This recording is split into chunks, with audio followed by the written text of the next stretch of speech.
আমার গার্লফ্রেন্ড আমার সাথে কথা বলার শুরুতে একবার আই লাভ ইউ বলে, কথা বলার মাঝে একবার আই লাভ ইউ বলে, আবার কথা বলার শেষে আই লাভ ইউটা বলেই কথা বলা শেষ করে। সে আমাকে অনেক ভালোবাসে। কাল রাত 12টার সময় গার্লফ্রেন্ড গুড নাইট বলে কথা বলা শেষ করছে। আমিও ঘুমায় পড়ছি, সেও ঘুমায় পড়ছে। হঠাৎ 3টার দিকে ঘুম ভেঙে গেছে। অনলাইনে যে দেখি গার্লফ্রেন্ড অনলাইনে রয়েছে। আমি তো অবাক হয়ে গেলাম, এত রাতে সে অনলাইনে কি করে? আমি তার SMS দিলাম, এত রাতে অনলাইনে কি করতেছো? সে আমার SMS দেখছে, দেখে সর্বপ্রথম কি বলছে জানেন?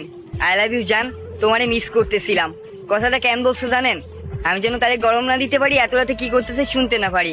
ভালোবাসি তো, সর্বপ্রথম নরম করে নিচ্ছে।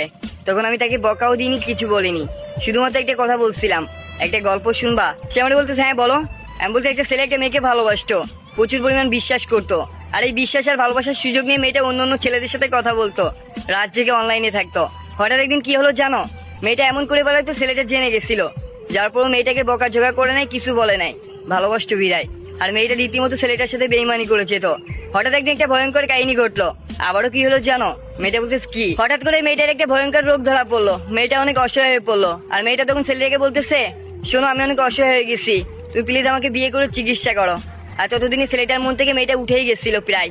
তখন ছেলেটা বলতে, শোনো একটা কথা বলবো, আমি তোমাকে বিয়ে করতে পারি, একটা কাজ করতে হবে।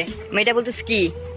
বলতে তুমি এতদিন যত ছেলের সাথে কথা বলছো সবাইকে বলবা তোমার এই রোগ হয়েছে, তোমাকে বিয়ে করতে। আর সেই পিকগুলো আমার কাছে স্ক্রিনশট দিয়ে দিবা, আমি দেখবো কে কে রাজি হয় তোমাকে বিয়ে করতে। তখন মেয়েটা তার রোগের কথা, তাকে বিয়ে করার কথা অনেকগুলো ছেলেকে বললো, আর একে একে সবগুলো স্ক্রিনশট ছেলেটাকে দিল। ছেলেটা স্ক্রিনশটে সবগুলো SMS পড়ে দেখলো এদের মধ্যে একটা ছেলেও মেয়েটাকে বিয়ে করতে চায় না তার রোগের কথা শোনার পরে। তখন ছেলেটা মেয়েটাকে বলল, কেন এখন তারা কই গেছে? রাত জেগে যারা তোমার খোঁজ নিত, সত্যি বলতে তারা তোমার মনের খোঁজ নিত না, তোমার দেহর খোঁজ নিত। আর অবশেষে ছেলেটাই মেয়েটাকে বিয়ে করলো। সত্যি একটা কথা কি জানো?